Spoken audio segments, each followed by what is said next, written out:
Alhamdulillah, saya merakamkan rasa syukur kehadrat ilahi kira-kira setahun lebih daripada ucapan terakhir Kongres Nasional selepas pemilihan tahun 2022, yang saya percaya pada ketika itu kita tidak membayangkan pun akhirnya selepas penantian puluhan tahun kita kembali ke Putrajaya dan menobatkan Datuk Seri Anwar Ibrahim selaku Perdana Menteri yang ke-10. Dikala saya cuba ingin menyiapkan dan juga meneliti ucapan perbahasan yang telah dikemukakan oleh rakan-rakan perwakilan, saya melihat sebuah buku di meja dan juga di almari saya. Buku itu menceritakan tentang Api dan Cahaya, karya McGregor Burn. Ada kat atas buku tu, bukan saya tak bawa atau sebut saja. Ia menceritakan tentang bagaimana pengalaman dunia dan pengalaman Eropah tentunya selepas peristiwa-peristiwa yang dipanggil sebagai Renaissance dan pencerahan yang membawa perubahan kepada pola fikir masyarakat di Eropah, yang membawa benih kepada kerajaan moden, parlimen, kerajaan demokrasi dan sebagainya. Dalam pengantar yang ditulis dalam buku tersebut menceritakan kepada kita bahawa pencerahan yang berlaku di Eropah bukan terus memberikan kenangan manis dan juga cerita-cerita yang indah. 100 tahun selepas Martin Luther mengisytiharkan gerakan pembaharuan, berlaku peperangan saudara, berlaku pembunuhan dan peperangan di antara Katolik dan Protestan yang melibatkan perpalahan beratus-ratus tahun, melahirkan diktator, melahirkan penjajahan, membawa kepada unsur-unsur penindasan, bangkit revolusi, bangkit perubahan. Tetapi walaupun melalui detik-detik sukar dan detik-detik yang sangat-sangat mengaibkan kepada bangsa Eropah, 200 tahun selepas itu, idea perubahan reformasi, idea tentang pencerahan di Eropah terus mekar sebagai api dan cahaya.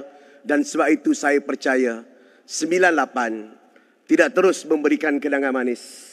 Kita pernah tinggal satu kerusi, kita pernah hampir sampai dikhianati, tapi percayalah saudara, reformasi akan kekal sebagai api dan cahaya yang terus berkobar-kobar dalam semangat dan juga warga dalam negara kita. Sebab itu pada hari ini kita berbicara tentang memaknai reformasi, menjulang madani, supaya kita faham bahawa kalau kita mengalah, kalau kita mengundur, kalau kita khianat, kalaupun kita tiada, insya-Allah perjuangan yang benar akan sampai ke destinasinya. Perjuangan yang tulus akan sampai kepada destinasinya. Dan hari ini saya gembira melihat veteran-veteran kita, Datuk Hafsah daripada Sarawak, Datuk Dr. Lee Buncai, dan ramai lagi pimpinan-pimpinan senior dan veteran kekal utuh setia mendukung semangat dan parti dalam perjuangan. Untuk itu saya sampaikan pantun untuk saya dan generasi-generasi muda kepada perwakilan dan juga contoh yang telah diberikan. Sampan kolek hala ke hilir, dipandu lelaki setengah baya. Jangan hanya kata di bibir, sayang pati artinya setia. Setia bila kita rujuk kepada dalam kamus, membawa erti bahawa teguh hati, cekal tubuh, bulat tekad dan bulat fikiran. Setia bukan datang dengan membabi buta ataupun dengan melulu melata, tetapi setia datang dengan ketegasan dan kecekalan hati. Setia juga dipandu dengan fikiran yang murni. Setia bukan dialas dengan habuan. Setia sentiasa diuji dalam susah dan senang. Jadi saudara dan tuan-tuan yang saya kasih sekalian, sebab itu saya percaya bila Presiden dalam ucap tama ataupun dalam ucapan dasar Kongres kali ini membawa harapan dan menggariskan beberapa latar sejarah dan juga pengalaman kita, sama ada pengisytiharan permatang pauh, dasar-dasar parti, hinggalah kepada dasar-dasar yang telah dikemukakan oleh rakan-rakan kabinet dan pimpinan-pimpinan, menunjukkan bahawa kita begitu konsisten dalam membawa obor dan semangat perjuangan ini. Dan insya-Allah kalau ia didukung, difahami, dihayati dan dengan penuh rasa kecekalan oleh pimpinan-pimpinan di peringkat akar umbi, kita bukan hanya boleh bertahan 2-3 penggal. Saya percaya dengan idea dan semangat reformasi yang dibawa oleh Datuk Seri Anwar Ibrahim, kita mampu bertahan 100 tahun lagi untuk di Malaysia ini. Sebab itu apabila kita menghurai dan juga berdepan dengan cabaran-cabaran terkini, dalam ucapan yang lepas saya sebutkan, kita rasa patut gembira dan bersyukur kerana idea-idea asas kita berkenaan dengan tata kelola negara, berkenaan dengan pentadbiran yang berhemah dan amanah, yang telus, melawan rasuah dan penyelewengan. Sekarang semua pihak, semua parti mengulang-ulang benda yang sama. Walaupun kadang-kadang mereka juga melakukannya. Tetapi kita berdepan dengan cabaran kebudayaan. Kita berdepan dengan tentangan budaya. Ada orang mempertikai ucapan saya ketika itu, anggap ini bukan culture war. Ini cuma dissatisfaction of public ataupun rakyat tentang kedudukan ekonomi. Tetapi itulah realiti yang kita hadapi. Politik identiti, politik far right, politik yang cuba untuk mengasingkan kita tentang parti pelbagai kaum dan sebagainya itu dengan tuduhan-tuduhan yang melulu. Istilah liberal, istilah tidak Melayu, dan itulah yang diulang, termasuk kata-kata Muhyiddin ketika Persidangan Agung Bersatu, Melayu telah hilang kuasa. Hanya itulah yang diulang dan dicetak. Kerana bagi mereka, mereka ingin jadikan ini sebagai alas ataupun sebagai andalan supaya dapat menarik perhatian majoriti dalam negara kita. Dan ini cabaran kepada kita. Menerangkan bahawa kita nak angkat Melayu, kita nak julang Melayu, bukan dengan ketakutan, bukan dengan ugutan, tapi kita nak angkat semua orang dalam negara kita. Orang Melayu, orang Cina, orang India, orang Sabah, orang Sarawak. Dengan pikiran yang terbuka, dengan kecerahan mereka berfikir, dengan cara mereka berfikir, dengan rasionaliti dan dengan ilmu pengetahuan, bukan dengan ketakutan, bukan dengan propaganda, bukan dengan menakutkan. Sebab itu, bila kita rujuk tentang Melayu sejarah, kita kena berani melawan. Melawan dengan apa? Dengan ilmu. Bukan melawan dengan ugutan. Bukan melawan dengan ketakutan. Mari kita lihat. Kalau kita baca tentang Melayu, kita tengok sejarah Melayu. Suratus Salatin bab ke-8. Cerita tentang Sultan Alauddin Riayat Shah. Apa kerjanya pada waktu beliau memerintah? Selepas bapanya mencapai zaman kegemilangan, Sultan Mansur. Sultan Alauddin adalah daripada keturunan ke-7 Kesultanan Melaka. Bendaharanya pada ketika itu adalah Bendahara Tun Perak daripada Kelang, penghulu Kelang. Kelang di negeri Selangor, Darul Ehsan, jangan lupa. Apa yang berlaku? Beliau turun ke bawah kerana mendengar bahawa ada masalah kecurian. Beliau bergerak ke landasan, ke akar umbi, mencari, meneliti apa yang berlaku. Diiringi oleh 2 hang. Hang Isap dengan Hang Ishak. Betul, Hang Ishak dengan Hang Ishak. Dalam pencarian, bergerak ke bawah di saat orang tidur. Siapa yang mencuri? Jumpa 5 orang pencuri yang mencuri dan membawa harta. Berlaku pertempuran. Beliau sendiri membunuh 2 orang. Dan kemudian Hang Ishak membunuh dua yang lagi, yang satu lagi lari. Didengari oleh bendahara dan mahkota diraja pada ketika itu, lalu membuat beberapa peraturan-peraturan baru. Membuat beberapa pos-pos kawalan. Membuat waktu kawalan tertentu, jangan keluar pada waktu malam dan sebagainya. Untuk elakkan kes pencurian dan akhirnya masalah kecurian pun hilang. Ini sejarah Melayu aja. Nak jadi pemimpin turun ke bawah. Perdana Menteri bukan turun ke majlis rasmi. Turun ke tandas. Turun ke sekolah. Ini contoh Melayu dalam karya sastra. Bukan sebut nama Melayu tapi bodoh dan takutkan orang-orang Melayu. Sebab itu kita kena ada keyakinan. Kita kena bentangkan sejarah. Kita kena bentangkan pengalaman. Kita kena bawa ilmu pengetahuan. Dan sebab itu, apa yang ditunjukkan oleh Perdana Menteri tiap-tiap malam Jumaat. Bukan cerita tentang hebat malam Jumaat. Bawa ilmu saja. Bawa ilmu pengetahuan. Ni Kak Wan, Sultan Alauddin ni isteri dia 2. Tapi Perdana Menteri isteri dia 1, saya tahu.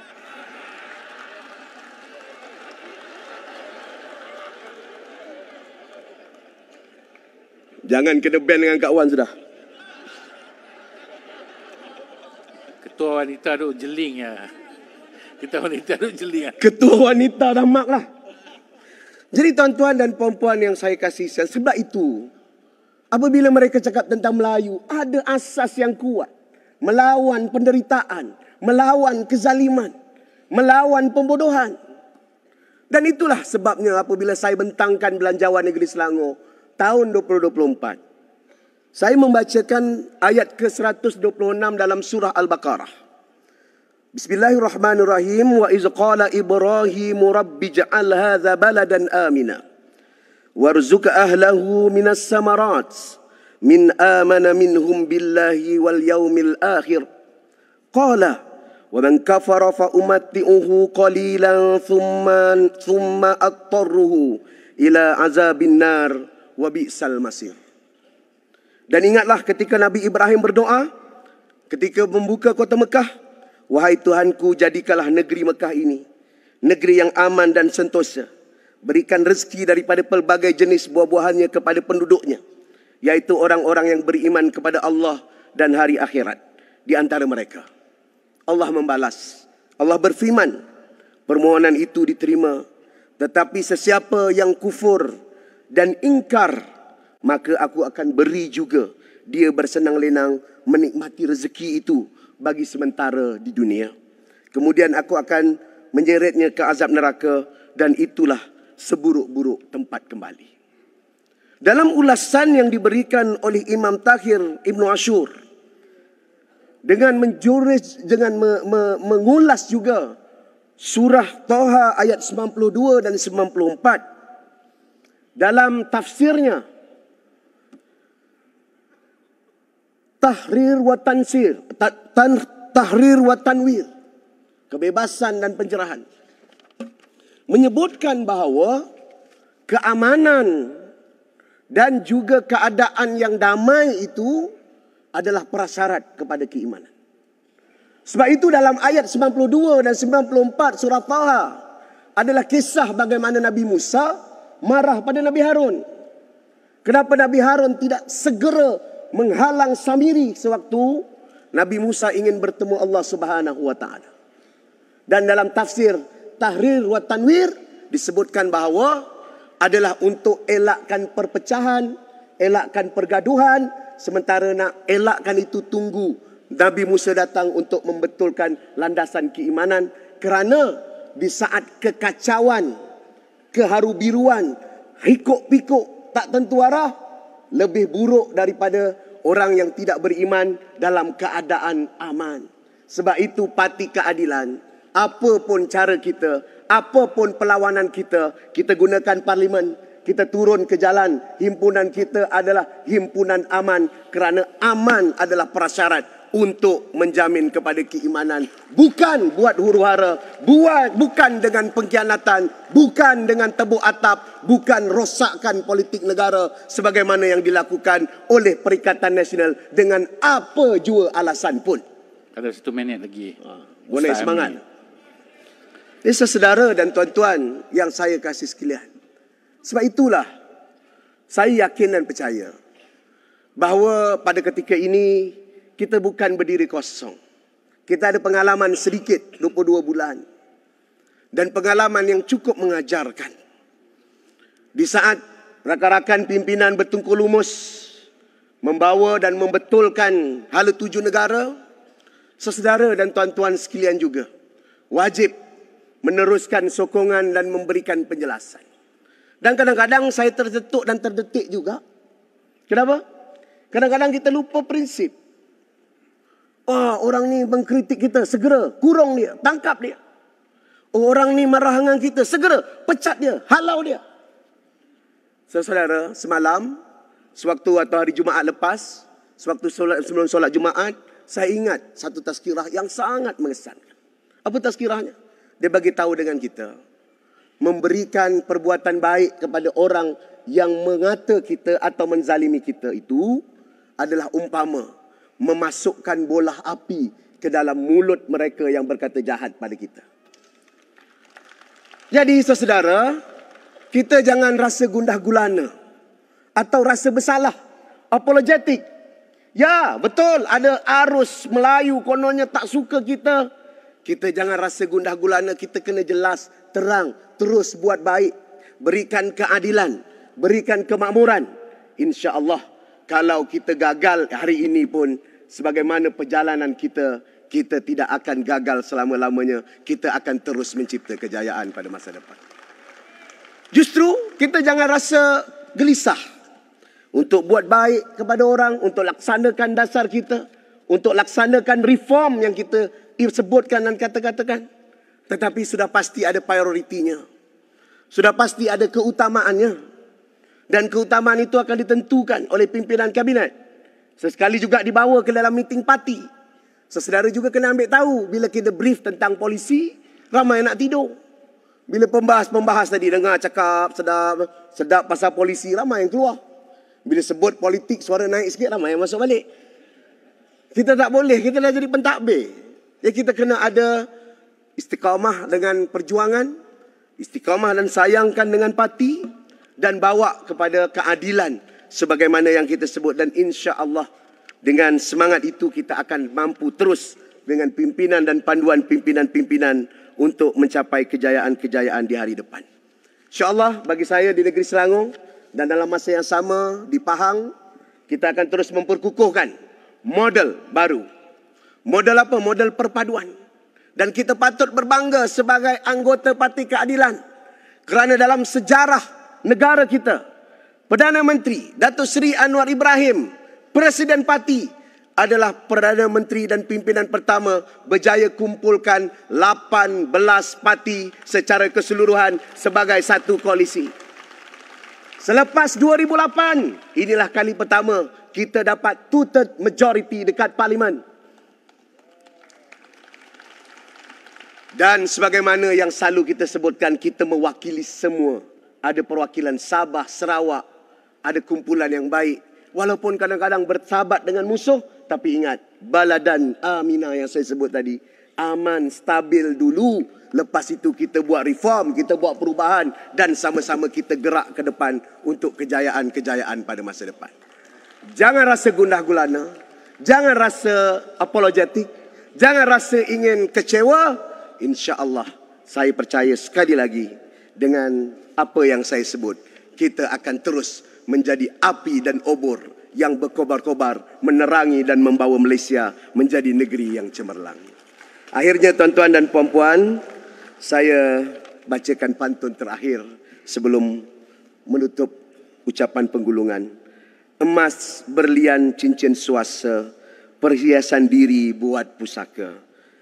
Manalah tahu tertikam bisa, niat di hati baik belaka. Terima kasih. Sekian. Assalamualaikum warahmatullahi wabarakatuh.